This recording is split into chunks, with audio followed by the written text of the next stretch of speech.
혹시 이 한숨 소리 들리시나요? 좀 익숙하시죠?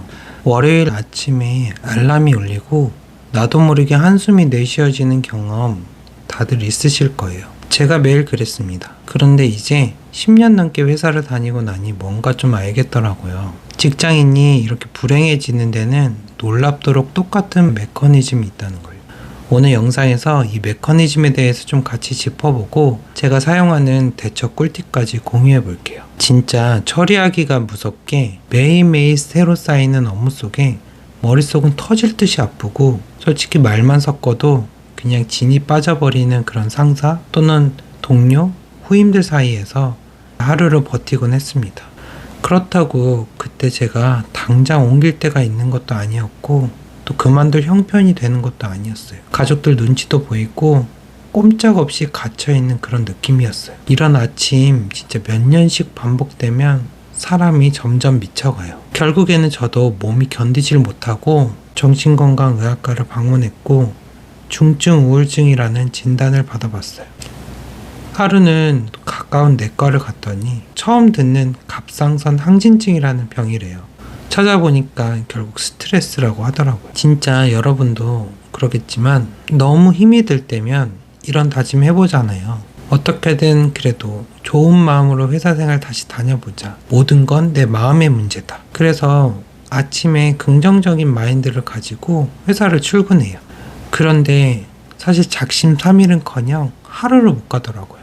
아침에 아무리 밝고 긍정적인 마인드셋으로 출근해봤자 그 내가 싫어하는 똑같은 상사의 눈빛만 보면 출근과 동시에 그 다짐은 상산조각이 나고 또다시 불안감에 빠져버립니다. 더 이상은 안 되겠다 싶어서 내 감정이 왜 이렇게 망가졌지? 나의 아침은 왜 이렇게 무거운지 진짜 그냥 버틸 수밖에 없는 건지 좀 해결 방법을 찾고 싶어서 여러 책도 읽고 유튜브에 나오는 꿀팁들도 적용해보면서 많은 시행착오를 겪었던 것 같아요. 그러다가 직장인이 이렇게 불행해지는 데는 근본적인 심리적 구조가 있다는 걸 알게 됐어요. 그리고 그 구조를 알고 나니까 오히려 해결 방법은 단순했어요. 지금은 여전히 같은 회사, 같은 자리에서 일하고 있는데 마음의 무게가 확 달라졌습니다. 솔직히 이 영상 말투만 들으셔도 알겠지만 제가 뭐 기가 세거나 멘탈이 강하고 그런 사람도 전혀 아닙니다.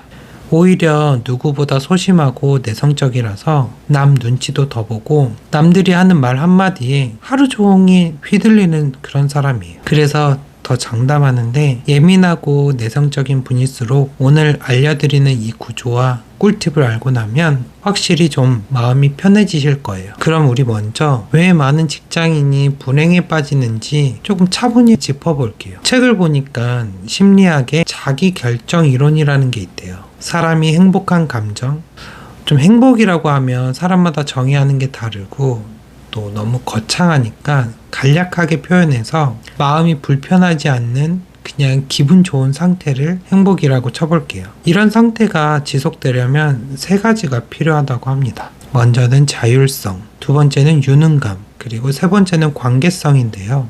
이 첫 번째 자율성이라고 하는 거는 내가 내 인생의 운전대를 잡고 있는지, 다시 말하면 스스로 뭔가를 선택하고 결정하고 그렇게 할 수 있는 권한과 권리가 있는지, 그게 자율성입니다. 두 번째 유능감이라는 거는 내가 어떤 능력이 있어서 환경을 컨트롤하고 내 뜻대로 다룰 수 있는 자신감에 관한 내용이에요. 세 번째 관계성은 내가 특정 무리에 속해 있고 그 무리에 잘 연결되어 있어 안도감을 느끼는가를 말하는 게 바로 관계성이에요. 이 셋 중에 직장에서 가장 먼저 무너지는 건 자율성이에요. 직장이라는 곳은 명확하게도 내가 원하는 하루를 사는 게 아니라 결국 회사에서 갖춰놓은 시스템 안에 내가 속해지는 거기 때문에 언제 출근할지, 또 무슨 일을 할지, 누구와 일할지 거의 다 회사에서 정해줘요. 근데 이 자율성이 침해받는 건 우리도 이 회사 생활이라는 게 계약관계임을 알고 있고 또 나 스스로 돈을 벌기 위해 선택한 일이기 때문에 이것만으로는 급격히 불행해지진 않거든요. 진짜는 이 자율성이 어느 정도 묶여있는 9시부터 6시, 지금 여기서 야근 얘기는 뺄게요.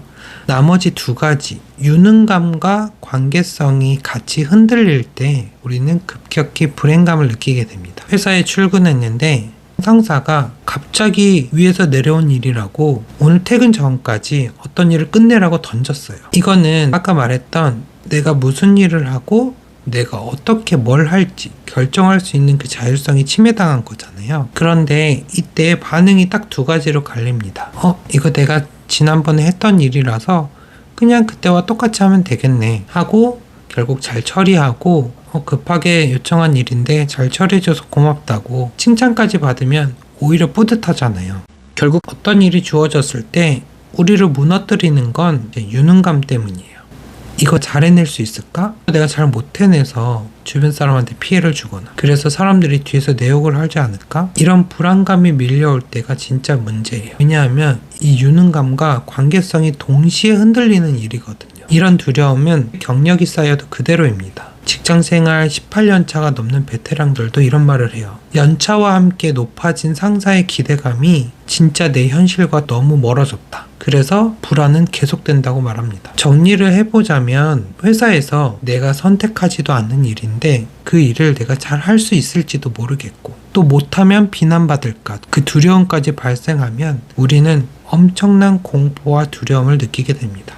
제가 말했던 자율성, 유능감, 그리고 관계성이 동시에 흔들리는 순간이에요. 이게 보통 직장인이 느끼는 불행의 가장 큰 씨앗입니다. 뇌과학적으로 우리 인간은 원시시대의 생존 메커니즘을 아직도 따라서 살고 있어요. 원시시대에는 특정 무리로부터 미움받고 내쳐진다는 건 결국 죽음을 의미했거든요. 그래서 우리는 아직도 회사에서 유능감을 인정받고 싶고 또 나의 위치가 안전하다는 그 느낌, 다시 말해서 관계성을 지키기 위해 나도 모르게 무의식적으로 발버둥을 칩니다. 실제로 우리 뇌는 남에게 거절을 당하거나 미움을 받는 신호를 감지하게 되면 내 의지와 상관없이 그 순간만큼은 칼에 베이거나 뼈가 부러지는 물리적 통증을 느끼는 부분과 똑같은 뇌 영역이 활성화된다고 합니다. 인간관계가 꼬이면 회사 생활 힘들다는 게 그만큼 무리해서 안정감을 느끼지 못하면 더 극한의 스트레스에 노출되기 때문이에요. 이런 건 특히 완벽주의 성향이 있거나 예민한 사람들은 더더욱 심해집니다. 이런 사람들은 남의 표정이나 기분에 더 예민하게 반응을 하게 되거든요. 그럼 다시 돌아와서 어떻게 이걸 해결할 수 있는가? 제가 가장 강력하게 효과를 봤던 근본적인 해결책은 바로 최악을 미리 시뮬레이션 해보고 그 상황을 내가 직접 겪은 것처럼 미리 적응을 하는 거예요. 고대 스토아 철학에서는 이것을 프리메디타티어 말로름이라고 불렀대요. 쉽게 말해서 내가 두려워하는 최악의 시나리오를 피하지 않고 머릿속으로 끝까지 겪어보는 겁니다.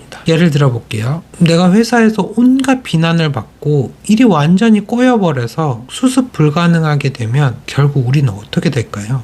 맞아요. 우리는 그 일에 대한 책임을 지고 결국은 퇴사하는 겁니다. 그럼 퇴사가 왜 두려울까요?